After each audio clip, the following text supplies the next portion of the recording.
Hello everyone, स्वागत है आपके अपने यूट्यूब चैनल आरएम सर पर। जिस तरह से हमने आपको पीछे के दो वीडियोस न्यूमेरिकल बताए हैं, क्लास 10 प्रकाश का वर्तन तथा परावर्तन, उसी प्रकार आपको भी इसमें एक अलग प्रकार के हम आपको न्यूमेरिकल लेके आए हैं और बहुत ही जबरदस्त कॉन्सेप्ट के साथ लेके आए। आज का जो हमारा चैप्टर बिल्कुल फिनिश हो जाएगा और बहुत ही बेहतरीन रूप से हमने पूरा चैप्टर फिनिश किया है। यदि आपको इस चैप्टर में हर एक क्वेश्चन को सॉल्व करना है, कॉन्सेप्ट समझना, तो आप मेरी सारी वीडियो चैप्टर की देखिएगा। आपको प्रत्येक पॉइंट प्रकाश का आवर्तन तथा परावर्तन से बहुत ही अच्छे से प्यार हो जाएगा और प्रत्येक पॉइंट आपको क्लियर होगा, हमेशा आपके माइंड में सेव हो जाएगा। तो आइए आज हम क्वेश्चन स्टार्ट करते हैं, जो कि थोड़े से हमारे डिफरेंट थे, पर कहने के लिए डिफरेंट है, बहुत इजी होंगे अगर हम अपने वे में लगवाएंगे, अन्यथा हो सकता है कि आपके लिए वो टफ लगे। आइए स्टार्ट करते हैं। पहला क्वेश्चन क्या है, जैसे पहले फॉर्मूला हम दिखाते हैं आपको। लेंस दे रखे हूँ और दो तीन लेंस दे रखे हूँ, उनकी क्षमता दे रखी हो, मतलब पावर दे रखी हो, और आपको पता पावर किसमें होती है, पावर हमेशा डायोप्टर में लिखते हैं। तो अगर उन्होंने कह दिया दो लेंस, तीन लेंस, चार लेंस, पांच लेंस, छह लेंस बोल दिया है और कह दिया है कि इसकी आप क्षमता निकालिए, संयुक्त क्षमता की बात करेंगे, तो जैसे एक पहला लेंस P हो गया, सॉरी पहला क्या बोलेंगे हम, P1, दूसरा लेंस P2, तीसरा लेंस P3, चौथा लेंस P4, इसी तरह से काफ़ी लेंस हमारे पास होंगे। तो हम इनकी संयुक्त क्षमता निकालेंगे, तो P बराबर P1 plus P2 plus P3 plus P4, ये सारे जुड़ जाएंगे, ये हमारा फॉर्मूला हो जाएगा। क्या हो जाएगा, और P आपको क्या है, P आपको अच्छे से पता है, लेंस की क्षमता है। एक और जो नोट करने वाली बात है, बहुत ही इंपॉर्टेंट पॉइंट है, वह क्या है, एक डायोप्टर। एक डायोप्टर, डायोप्टर किसका मात्रक होता है, लेंस का मात्रक होता है। एक डायोप्टर 1 मीटर के बराबर होता है। एक डायोप्टर 1 मीटर के बराबर होता है। आई होप आपको इतना क्लियर हुआ होगा। एक डायोप्टर 1 मीटर के बराबर होता है, ये अभी हमें काम में आएगा। ये देखने में तो बहुत छोटा है, जब हम ये क्वेश्चन लगवाएंगे तो आपके जो डाउट होगा ना, उसको बहुत अच्छे से दूर करेगा। चलिए अब क्वेश्चन पढ़ते हैं। क्वेश्चन क्या है, दो पतले लेंस जिनकी क्षमताएं प्लस 3.5 डायोप्टर है।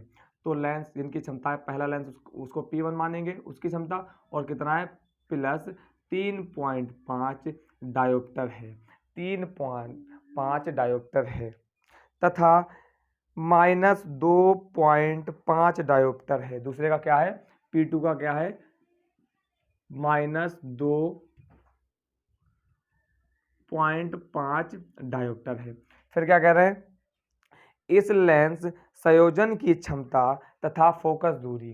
तो ये कह रहे हैं कि P ज्ञात कीजिए, लेंस संयोजन की क्षमता, और F ज्ञात कीजिए, फोकस दूरी ज्ञात कीजिए।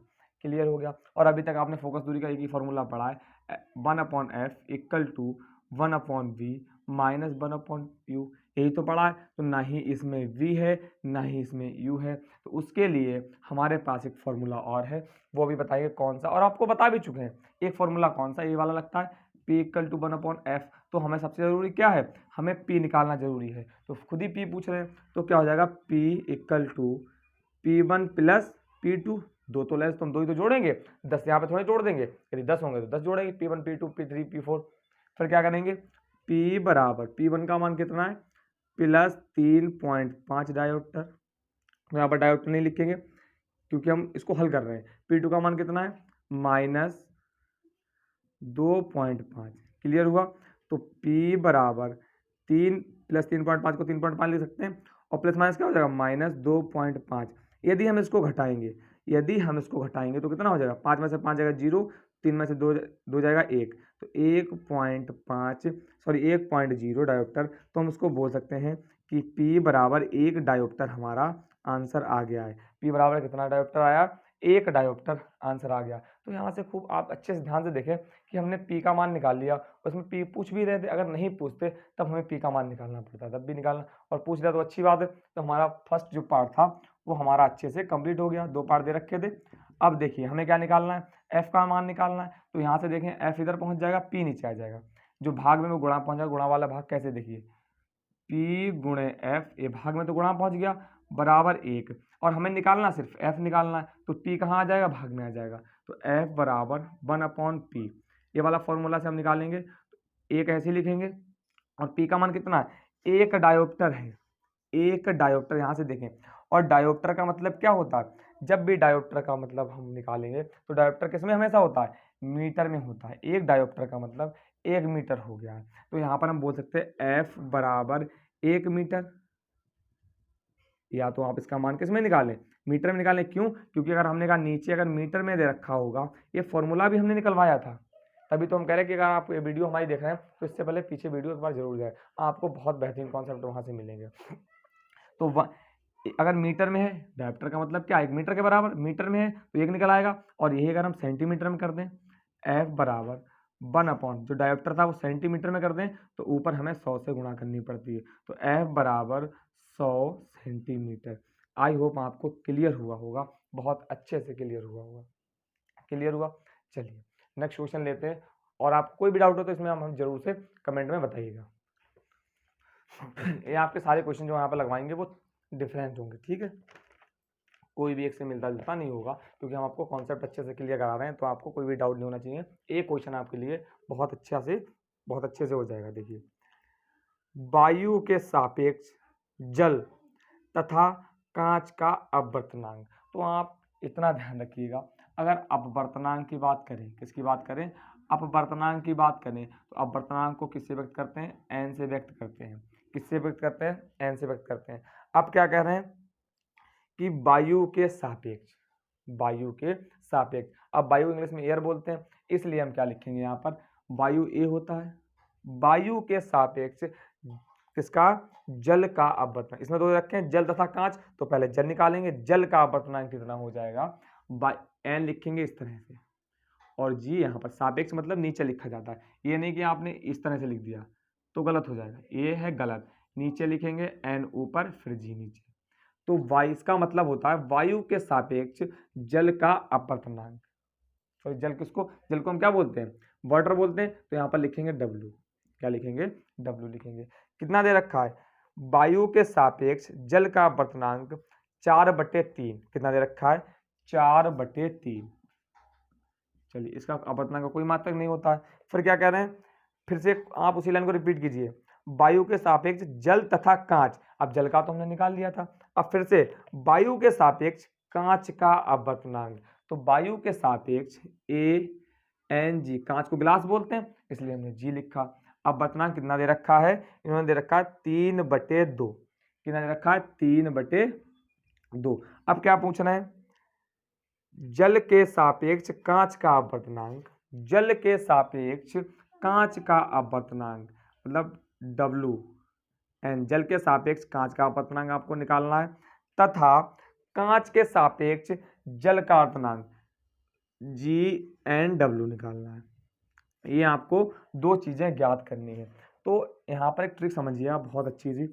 अगर WNG मुझे निकालना है, WNG मुझे निकालना है, तो इसमें देखें आप ध्यान से, यहाँ पर AA है, कोई मतलब नहीं। अगर इसको थोड़ी देर के लिए हम हटा दें, थोड़ी देर के लिए इसको हटा दें, अब क्या है, W है G है, W है G है, तो यहाँ भी W है G है।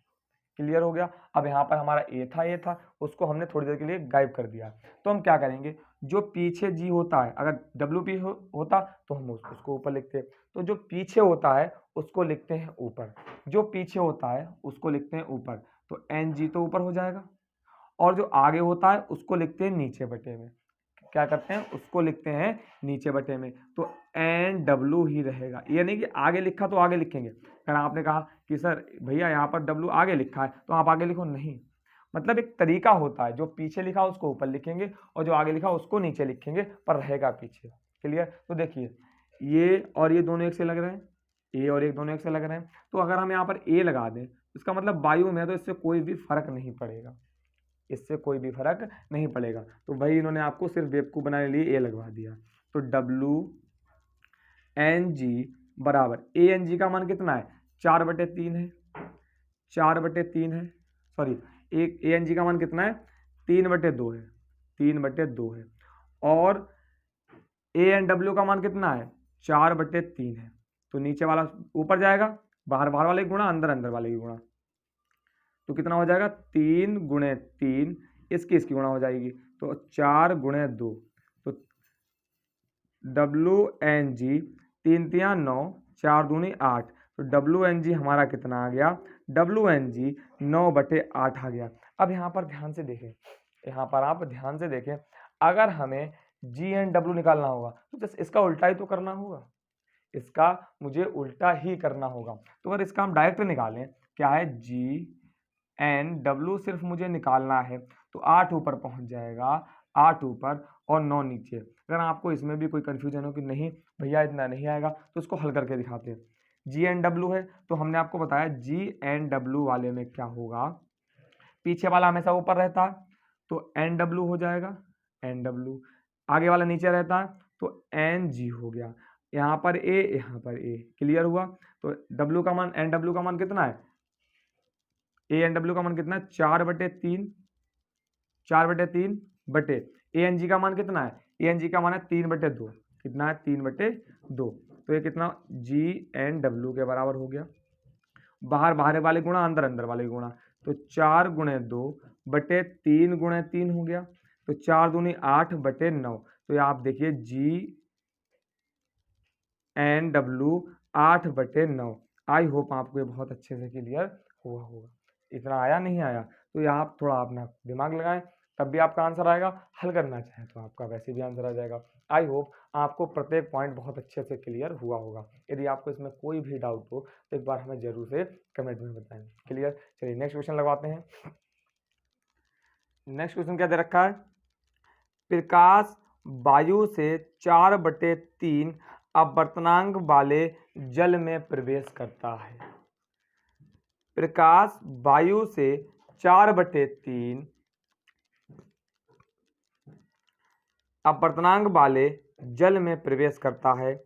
जल में प्रकाश की चाल की गणना कीजिए। जल में प्रकाश की चाल की गणना कीजिए। तो हम यहाँ कह सकते हैं कि ANG जो दे रखा है वह दे रखा है 4/3, और ANG सिर्फ हम बोल सकते हैं कि N भी इसे बोलेंगे। चलिए इसको अभी रफ करते हैं, बाद में बताएंगे। क्लियर, जल में प्रकाश की चाल की गणना कीजिए। जल में प्रकाश की चाल की गणना करनी है तो हमें क्या करना है, जल में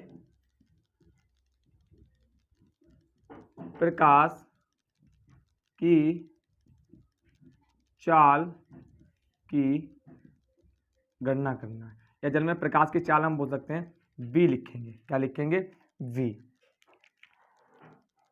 वायु में प्रकाश की चाल दे रखी है 3 गुणे 8, 3 गुणे 10⁸ मीटर प्रति सेकंड। तो हम यहाँ पर लिख सकते हैं कि वायु में प्रकाश की चाल कितनी दे रखी है, 3 गुणे 10⁸ मीटर प्रति सेकंड दे रखी। अब आप एक चीज़ यहाँ पर गौर करें कि इसको हम ये भी बोल सकते हैं कि जल में प्रकाश की चाल होती है, उसको हम अल्फाबेट में क्या बोलते हैं, C। तो C बराबर 3 गुणे 10⁸ मीटर प्रति सेकंड हो गया, मीटर प्रति सेकंड हो गया। प्रकाश की चाल आप उसको याद भी रखें, एग्जामिनर नहीं देगा तब भी आपको याद रखनी ये पड़ेगी, हो सकता है वो ना दे। तो जल में प्रकाश की वायु में प्रकाश की चाल कितनी होती है, 3 गुणे 10⁸ मीटर प्रति सेकंड। क्लियर हुआ। अब देखिए यहाँ पर अपवर्तनांक सिर्फ एक दे रखा है तो हम इसको NV मान लें तो कोई भी दिक्कत नहीं है। एक फॉर्मूला यहाँ पर, आप एक चीज़ हमें बताएं कि आपको कहीं यहाँ पर ANG ANW कुछ नहीं दे रखा है, सिर्फ आपको एक अपवर्तनांक दे रखा है। प्रकाश की चाल आपको VA निकालनी है और C का मान दे रखा है, N दे रखा है, C दे रखा है, और आपको V का मान निकालना है, V का मान निकालना है। तो इसका एक फॉर्मूला होता है, वह होता है N बराबर C/V। क्या फॉर्मूला होता है, N बराबर C/V। तो हमें क्या सिर्फ निकालना है, B निकालना है। तो जिसको निकालना हो तो इसको एक साइड में रखते हैं, तो इसकी हम मल्टीप्लाई करेंगे तो N गुणे B हो गया बराबर C। तो N हमें निकालना, B निकालना है तो N को नीचे लाएंगे तो V बराबर C/N हो गया, B बराबर C/N। तो यहाँ पर देखिए हम चाहे तो इसको ये भी बोल सकते हैं कि V बराबर C/ANG। क्यों, क्योंकि हमने N किसके बराबर मानना है, ANG के बराबर हम मान सकते हैं, सिर्फ एक दे रखा हो। क्लियर हुआ। अब देखिए इस फॉर्मूले को यहाँ पर पुट करते हैं तो v बराबर c का मान कितना दे रखा है 3 गुणे 10 की घात 8 बटे n का मान कितना दे रखा है 4/3 कितना दे रखा है 4/3। ये 3 ऊपर जाएगा तो कितना हो जाएगा v गुणे 3 गुणे 10 की घात 8 गुणे 3 बटे में सिर्फ 4 ही रहेगा, इसकी तो कोई गुणा नहीं, सिंगल है। तो v बराबर 3 गुणे 3 9 हो जाएगा, तो 9 गुणे 10 की घात 8 बटे 4 हो गया। अब हम क्या करेंगे कि v 9 की गुणा 10 की घात 8 को आप ऐसे लिखा रहेंगे, कोई भी दिक्कत नहीं। हम क्या करेंगे कि 9 की गुणा 9 की भाग 4 से करेंगे। जब हम 9 की भाग 4 से करेंगे तो 4 दूनी 8, एक बचा, पॉइंट लगेगा 10 हो जाएंगे तो 4 दूनी 8, फिर कितने 2 बचे, 0 बढ़ेगा, 4 पंजे 20 गुणे 10 की घात 8 मीटर प्रति सेकंड हमारा आंसर आ जाएगा। आप चाहें तो इसको यहाँ पर भाग करके देख सकते हैं 4 की 9 से। 4 दूनी 8, एक बचा, पॉइंट लगाया, 0 बढ़ा दिया, 4 दूनी 8, 2 बचा, 0 बढ़ाया, 4 पंजे 20, पूरा पूरा कट गया, कितना है 2.25। आई होप आपको प्रत्येक सवाल विद कॉन्सेप्ट विद लॉजिकली एकदम क्लियर हुआ होगा। यदि आपको कोई भी डाउट हो, इस तरह के और भी आपके पास कोई सवाल हो तो हमें कमेंट में जरूर से बताएं, हम आपके सारे क्वेश्चन को हल करने की कोशिश करेंगे। कोई भी डाउट हो तो एक बार हमें आप जरूर से बताएं। Thank you very much. और हमारी आज ये वाला चैप्टर पूरा फिनिश हो गया, कल हमारा नेक्स्ट चैप्टर चलेगा। Thank you very much.